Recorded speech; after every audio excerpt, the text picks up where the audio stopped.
Hello, Versatile family. Myself Amit Chaturvedi and I welcome all of you in Versatile Brains. दोस्तों, जो real success and struggle stories की series चल रही है उसमें काफ़ी सारे वीडियोस हम ऑलरेडी डिस्कस कर चुके हैं। अगर आपने वो वीडियोस नहीं देखे हैं तो आप चैनल की प्लेलिस्ट में जाकर उन वीडियोस को भी देख सकते हैं। और आज मैं आपके सामने एक बार फिर से हाजिर हूँ एक नई कहानी के साथ। तो चलिए शुरू करते हैं।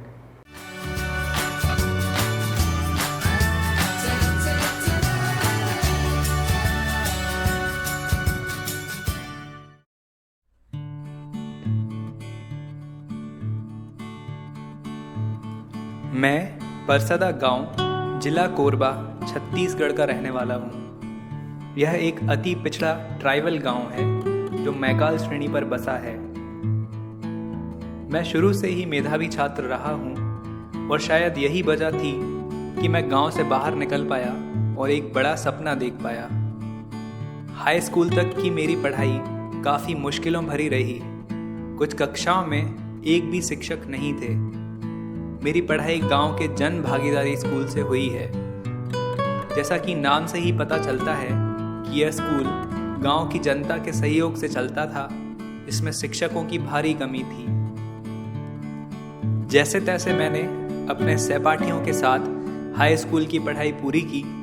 यहाँ भी मैंने अच्छे प्रतिशत से परीक्षा पास की। अगली चुनौती थी आगे की पढ़ाई कहाँ से और कैसे की जाए।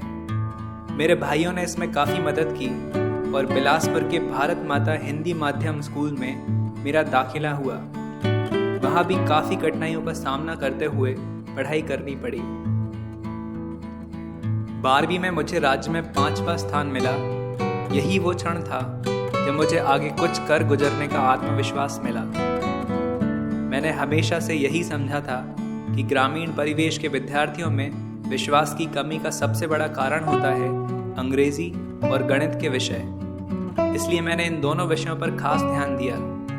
AIEEE पास करके NIT रायपुर में दाखिला मिला और वहाँ भी अपनी मेहनत से 81% के साथ मैकेनिकल डिग्री हासिल की। वहाँ सबसे बड़ा चैलेंज अंग्रेजी का था।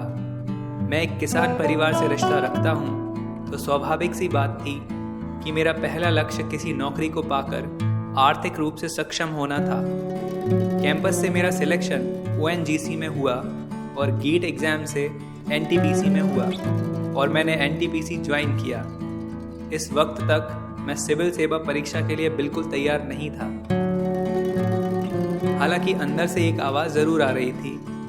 NTPC में 3 साल काम करने के बाद मैंने निर्णय लिया कि अब सिविल सेवा की परीक्षा देनी चाहिए।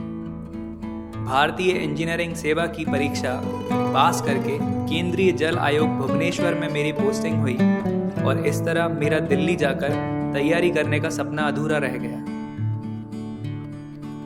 नौकरी करते करते 2 प्रयास हिंदी माध्यम से देने के बाद मेरे मन में ख्याल आया कि मुझे अंग्रेजी माध्यम से परीक्षा देनी चाहिए। इसके 2 कारण थे। पहला कि मुझे दिल्ली से दूर रहने की वजह से इंटरनेट का सहारा लेना था और दूसरा अंग्रेजी से पढ़ाई को मैं एक चुनौती की तरह लेता था और जब तक चैलेंज नहीं रहेगा तब तक रास्ते का मज़ा नहीं है। भूगोल विषय से मैंने हिंदी में तैयारी शुरू कर दी और अंग्रेजी में भूगोल विषय जारी रखा। 2016 की परीक्षा में मुझे सफलता मिली और मुझे IRTS मिला, लेकिन IAS की चाह में चौथे प्रयास में मुझे IAS मिला। ये सारे प्रयास मैंने फुल टाइम नौकरी करते हुए दिए और किसी भी चरण में कोचिंग का सहारा नहीं लिया। शुरू से ही गांव में रहने के कारण गांव की समस्याओं से अवगत था। IAS ऑफिसर जो हमारे गांव में आते थे उन्हें देखकर मन में कुछ हलचल सी उठती थी। घर की आर्थिक स्थिति और सामाजिक स्थिति ठीक नहीं थी।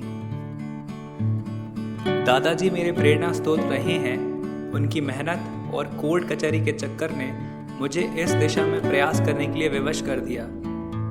पहली गलती मेरी ये रही कि मैंने हिंदी माध्यम से तैयारी की, पूरी कोशिश नहीं की। अगर हिंदी साहित्य विषय से परीक्षा देता तो सफलता पहले ही मिल गई होती। नोट्स नहीं बनाना दूसरी गलती थी, जिसके परिणाम स्वरूप रिवीजन में दिक्कत आई। शुरू के प्रयास ओवर कॉन्फिडेंस से दिए, जिसके कारण असफलता मिली। निबंध और एथिक्स पेपर में बिना अभ्यास के प्रयास करना भी एक गलती थी।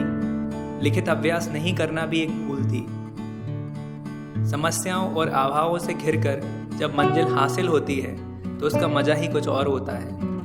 परेशानियों से घिरा और अभावों में पका व्यक्ति जितना मजबूत होता है उतना कोई और नहीं हो सकता। तैयारी के दौरान ये बात ध्यान रखनी चाहिए।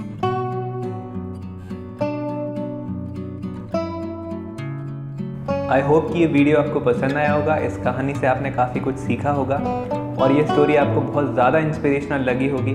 अगर आपको कुछ पूछना है या कुछ बताना है तो आप मुझे नीचे कमेंट सेक्शन में लिख सकते हैं, या फिर मैंने इस वीडियो के नीचे जो डिस्क्रिप्शन बॉक्स है उसमें अपने फेसबुक पेज की लिंक दी है, आप उस पर जाकर मुझे डायरेक्ट मैसेज भी भेज सकते हैं।